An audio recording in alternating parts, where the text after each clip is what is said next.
Hello বন্ধুরা, তোমরা সবাই কেমন আছো? আশা করি ভালো আছো, সুস্থ আছো। তো আমিও ভালো আছি। মৌসুমী অফিসিয়াল চ্যানেলে তোমাদের সবাইকে জানাই স্বাগত। স্বাগত জানিয়ে আজকে শুরু করছি নতুন একটা ব্লগ। চলো তোমরা দেখতে থাকো, আশা করি ভালো লাগবে। তো ভালো লাগলে অবশ্যই একটা লাইক, কমেন্ট, শেয়ার আর আমার চ্যানেলটাকে সাবস্ক্রাইব করে দিও। তো দেখো আমি এখন বাজে 10টা, আর 10টা থেকেই আজকে ব্লগটা শুরু করছি। তো দেখো এখন সবজি কাটতে বসে আছি, আর এখন এই যে পটলগুলো কাটছি, ভাজা করবো। বন্ধুরা সবজি কাটা হয়ে গেছে, আর এখন আমি একটু মশলা করবো। তো সিলটা ভালো করে ধুয়ে নিলাম, আর এখন এই যে জিরে নিচ্ছি, জিরে আদা রসুন বাটবো বেটে, তারপর রান্নায় যাবো। ভালো করে বেটে নিই, এখন বাটবো আদা রসুন। পেঁয়াজটা কাটবো না, পেঁয়াজটা কুচিয়ে নেবো, আর জিরেটা একটু বাটবো, জিরেটা একটু আর একটু বেশি করে। বন্ধুরা মশলা বেটে চলে এলাম রান্নায়। তো দেখো আদা বেটে নিয়েছি, জিরে বেটে নিয়েছি, পেঁয়াজ বেটে নিয়েছি মাছের ঝালের জন্যে। আর এখানটায় পটল আলুর তরকারি করার জন্য একটু মশলা আদা রসুন জিরে একই মশলাই বেটে নিয়েছি, বেশি করে বেটেছি, অল্প অল্প করে ভাগ করে রেখেছি। তো দুটো তরকারিতে দেবো। আর কাঁচা লঙ্কা চিড়ে নিয়েছি, আর টমেটো চিড়ে নিয়েছি। আর এখানটা রয়েছে দেখতে পাচ্ছ পটল আলুর তরকারি করব। আর এখানটা রয়েছে মাছ, তেলাপিয়া মাছের ঝাল করব। আর এই যে ধনেপাতা কেটে ভালো করে ধুয়ে বেছে নিয়ে এসেছি। তো মাছের ঝোল ধনেপাতা দিলে টেস্ট হয়, আর খেতেও ভালো লাগে, গন্ধটা খুব সুন্দর পাওয়া যায়, তাই না বলো বন্ধুরা? আমার তো ভীষণ ভালো লাগে। তোমাদের কাদের ভালো লাগে তোমরা কিন্তু অবশ্যই আমাকে কমেন্ট করবে। আর এখানটায় দেখো তাওয়া বসিয়েছি, আর এখন আমি তাওয়ার মধ্যে তেল দেবো মাছটা ভাজার জন্য। হয়ে গেছে, আর আমি একে একে মাছগুলোকে ভেজে নেব। তো দেখো কতটা মানে লম্বা হয়েছে পিসগুলো, মাছটা ভীষণ বড় মাছ। তো একটা মাছের 7-800 হয়ে গেছে, কেননা মাথাটা দেখতে পাচ্ছ, দেখো কতটা বড়, মাথাটাই ভারী। বন্ধুরা দেখো মাছগুলো তেলের মধ্যে দিয়ে দিয়েছি, আর 4 পিস করে দিয়েছি, কেননা মাছের দাগাটা একটু বড় বড়। আর যদি একসাথে সব দিয়ে দিই, যদি গায়ে লেগে যায়, ওই জন্য দিলাম না, না উল্টাতে হবে, তো তার জন্য একটু জায়গা রাখতে হবে। তো সেই জন্য দেখো অল্প করে দিয়েছি।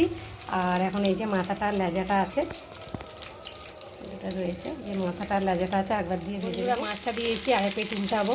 তো দেখি মাছটা ঠিক করে কী হয়েছে। তো দেখো মাছটা তাই 4টে করে দিয়েছি, তাই দিয়ে গেছে, এত গাছটাতে একটা লেগে গেছে, এটা একটু ছেড়ে গেছে খুলতে দেওয়ার পরে। আর এই দেখো মাছটাকে উল্টে দিই।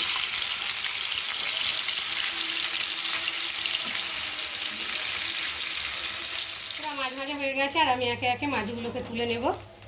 তো দেখতে পাচ্ছ কত সুন্দর করে মাছগুলো ভাজা হয়েছে। দেখো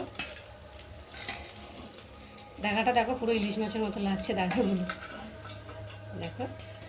আর এখন যেগুলো মাথাটা লেজাটা আছে, এখন দিয়ে ভালো করে ভেজে নেবো দুটো। দেখো মাথাটা দেখো, মাথাটাই মনে হয় যেন 500। তো বন্ধুরা চলে এলাম মাছের ঝাল বানানোর জন্যে। তো দেখো আমি এখন কড়াতে তেল দিয়েছি, তো মাছ ভেজেছি, সেই মাছের তেল রয়েছে, আর একটু অল্প করে তেল দেবো। আর এর মধ্যে এখন দেবো মশলাগুলো। দেখো আদা বাটা, জিরে বাটা, রসুন বাটা, এগুলোকে এখন দিচ্ছি মাছের মধ্যে, দিয়ে মশলাটা ভালো করে ভেজে নেবো। আর কটা দেবো কাঁচা লঙ্কা, আর দেবো টমেটো, আর দেবো নুন,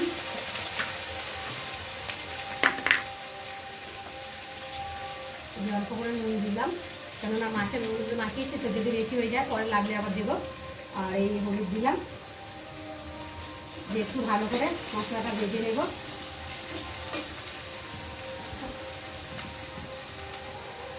আর লঙ্কার গুঁড়ো আর দেবো একটু লঙ্কার গুঁড়ো, দিয়ে ভালো করে ভেজে নেব। নাহলে রসুনের একটা কাঁচা গন্ধ আছে, যতক্ষণ না যাবে গন্ধ ভাবটা, ততক্ষণ আমি মশলাটাকে ভাজতে। বন্ধুরা দেখো মশলা কষানো হয়ে গেছে, আর মশলা থেকে তেলও ছেড়ে দিয়েছে, আর মশলাটা সুন্দর ভাজা হয়ে গেছে, আর দারুণ একটা সেন্ট বাড়াচ্ছে মশলা থেকে। দেখো আর এখন আমি জল দিয়ে দেবো, অল্প করে জল দেবো, কেননা মাছের ঝোল করবো, তো তার জন্য বেশি ঝোল, মাছের ঝোলে ঝালে বেশি ঝোল করলে ভালো লাগে না, তাই না বলো? মাখা মাখা করলে তাহলে খেতে ভালো লাগে। তো চলো এখন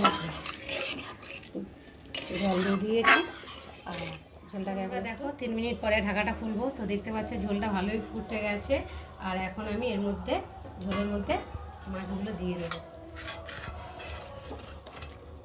দেখো দিয়ে, আর এখন আমি ধনেপাতা ছড়িয়ে দেবো।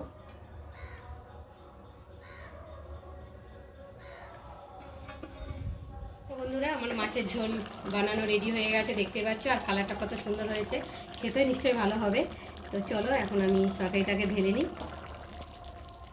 তোমাদের কাদের কাদের তেলাপিয়া মাছ খেতে ভীষণ ভালো লাগে তোমরা কিন্তু অবশ্যই কমেন্ট করবে। আর আমার তো ভীষণ ভালো লাগে খেতে। বন্ধুরা রান্না করে রান্নার বাসন টাসন মেজে ঘর ঠর মুছে চান টান করে ঠাকুর পুজো দিয়ে খেতে এলাম, ভাবলাম তোমাদের সঙ্গে শেয়ার করি। তো দেখো প্রথমে ভাত দেখাই, ভাত নিয়ে এসেছি। আর এখানটায় দেখো মাছের ঝাল রেসিপি তোমাদের সাথে শেয়ার করেছি। আর এখানটা রয়েছে দেখো পটল আলুর তরকারি, আর এখানে রয়েছে ভেন্ডি ভাজা। তো বন্ধুরা দেখো এখন থালা নিয়ে রেডি হয়ে বসে পড়েছি খেতে। তো এখন আমি থালা ধোবো।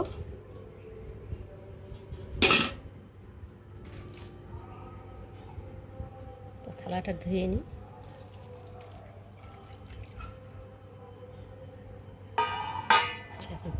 ভাত বাড়বো।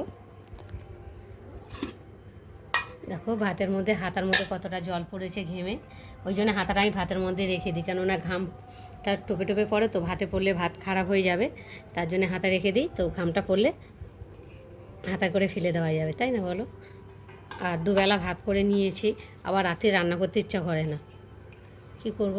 ওই জন্যে বেলা করেই যে গালে রান্নাটা করি সেই জন্য বলি একেবারে দুয়ারেরটা বসিয়ে দিই। আর এই বর্ষার সময় তো আর ভালো লাগে না, সারাদিন কাজবাজ করে রান্নাবান্না করে আবার মনে হয় না যে রাত্রেবেলা ফের রান্না করতে বসি। তো দেখো ভাত বেড়ে নিয়েছে, আর এখন ভাতটা ঢাকা দিই। আর এখন তরকারিগুলো নেব।